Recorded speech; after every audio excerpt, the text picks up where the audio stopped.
সৃষ্টি করলেন আল্লাহ, মানুষ সৃষ্টি করেছেন আল্লাহ। আইন তৈরি করবে তোমার বাবা।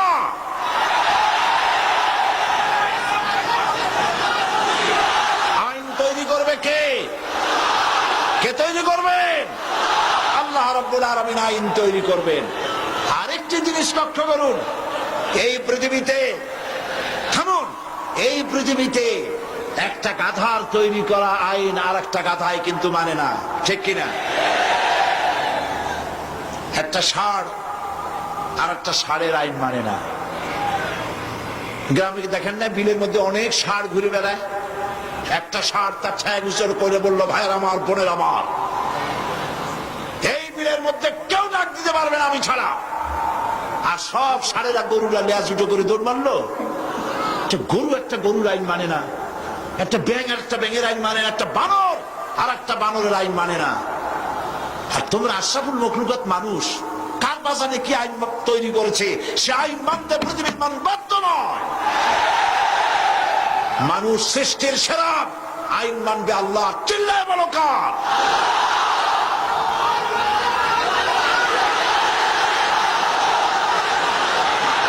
কারণ হচ্ছে আল্লাহ জানেন এই পৃথিবীর মানুষের চলার জন্য, বলার জন্য, তার অর্থনীতি, তার সমাজনীতি, তার রাজনীতি কিভাবে চলবে আল্লাহর চাইতে বেশি কেউ ভালো বলতে পারে না। এই জন্য আল্লাহ পাক বলেছেন লা ইলাহা। এই কথা কে শিখিয়েছেন? জোরে বলুন। আল্লাহ পাক শিখিয়েছেন, ঘোষণা করো লা ইলাহা ইল্লাল্লাহ। আমাদের জিকির আজগার, যারা জিকির আজগারে শেখানো হয়, লা ইলাহা আস্তে, ইল্লাল্লাহ জোরে, কলবের উপরে মারো। এখন ইল্লাল্লাহ এত জোরে জোরে মারা হয়, তাতে কলব থাকলেও পারে, গেলেও পারে। আপনার চার আঙ্গুল একখান কলজা, এর উপরে জব মেরে আপনি করবেনটা কি? পয়গম্বরেরা চার আঙ্গুল কলজার উপরে জব মারে নাই। পয়গম্বরেরা লা ইলাহা ইল্লাল্লাহ ধাক্কা মেরেছেন ফেরাউনের গদির উপরে।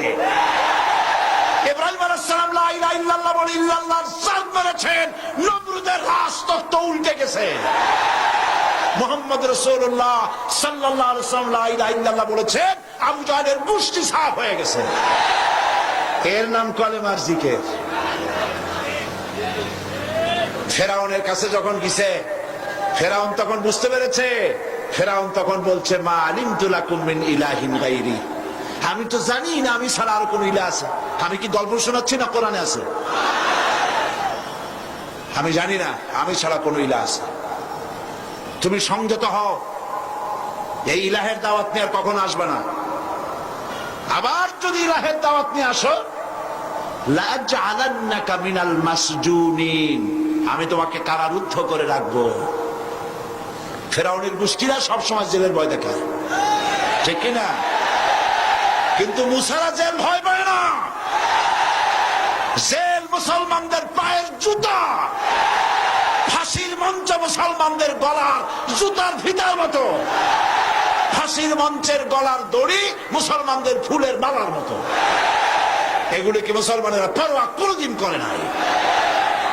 হযরতে মুসা আলাইহিস সালাম বলছেন, বেটা আমারে তুমি ভয় দেখাও জেলে, তুমি আমারে চেনো নাই। আমি মুসা কালিমুল্লাহ, আল্লাহর সাথে কথা কই, আমি আল্লাহর পয়গম্বর। তোর জেলের পরোয়া আমি করি না। মুসা আলাইহিস সালামের সাথী নাই, সঙ্গী নাই, লোক নাই, জন নাই। মুসা আলাইহিস সালাম বসে আছেন। আল্লাহ প্রশ্ন করছেন, ওয়ামা তিলকা বিয়ামিনিকা ইয়া মুসা। মুসা আলাইহিস সালামের কথা আল্লাহ কোরআন শরীফে কত জায়গায় বলছেন, সুবহানাল্লাহ। খুব আদরের নবী। মুসা, তোমার ডান হাতে ওটা কি? মুসা আলাইহিস সালাম বললেন, হিয়া আসায়া, এটা আমার একটা লাঠি। এই লাঠি দিয়া আমি ভর করে দাঁড়াই, এই লাঠি দিয়া আমি পাতা পাড়িয়া ছাগলের খাওয়াই, এই লাঠি দিয়া আমার ভেড়া, ছাগল ইত্যাদি অন্যান্য প্রাণী থেকে হেফাজত করি, এই লাঠি দিয়ে আরো অনেক কাম করি। এখন প্রশ্ন হচ্ছে, আল্লাহ জিজ্ঞেস করলেন এটা কি? উনি বলবেন এটা লাঠি, এত কথা বললেন কেন? এই যে পাতা পাড়ি, এই করি সেই করি, এত কথা বলার দরকার কি? দরকার এই জন্যে মুসা আলাইহিস সালামের সাথে আল্লাহ প্রথম কথা বলতেছেন। মুসা আলাইহিস সালাম চাইলেন এইটা জিজ্ঞেস করে লাঠি বলে যদি ছাড়িয়ে দিই, তাহলে আল্লাহ যদি আর কথা না কয়, একটু কথা লম্বা করি। আল্লাহর সাথে কথা বলার যে মজা, সুবহানাল্লাহ, তিনি লম্বা করলেন। আল্লাহ বললেন, লাঠির যে ফজিলত তুমি বলছো ওইটা আছে, কিন্তু আর একটা জিনিস আছে লাঠির মধ্যে, যা তুমি জানো না। তুমি লাঠিটা ফালাই দাও। মুসা আলাইহিস সালাম লাঠি ফালাই দিলেন। লাঠি যখনই ফেললেন, হিয়া হাইয়াতুন তাসআ, বিরাট সাপে পরিণত হয়ে গেল, অজগর হয়ে গেল। মুসা আলাইহিস সালাম ভয় পেয়ে গেলেন। নবী হোক আর যাই হোক, সাপ দেখলে কেনা ভয় পায়? আল্লাহ রাব্বুল আলামিন হযরত মুসা আলাইহিস সালামকে বলে দিলেন, খুযহা ওয়ালা তাখাফ সানুঈদুহা সিরাতাহাল উলা। খুযহা, ধরো, ওয়ালা তাখাফ, ভয় পেও না। আল্লাহ বলছেন ধরো, ভয় পেও না। এখন যদি ভয় পায় তাহলে সর্বনাশ হবে না? সর্বনাশ হয়ে যাবে। যেহেতু আল্লাহ বলেছেন ভয় পাইও না, ধরো। মুসা আলাইহিস সালাম সাপ যতই বড় হোক, আল্লাহ বলছেন ভয় পাইও না, তিনি ভয় পান নাই, ধরেছেন। কি হয়ে গেল? আবার লাঠি হয়ে গেল।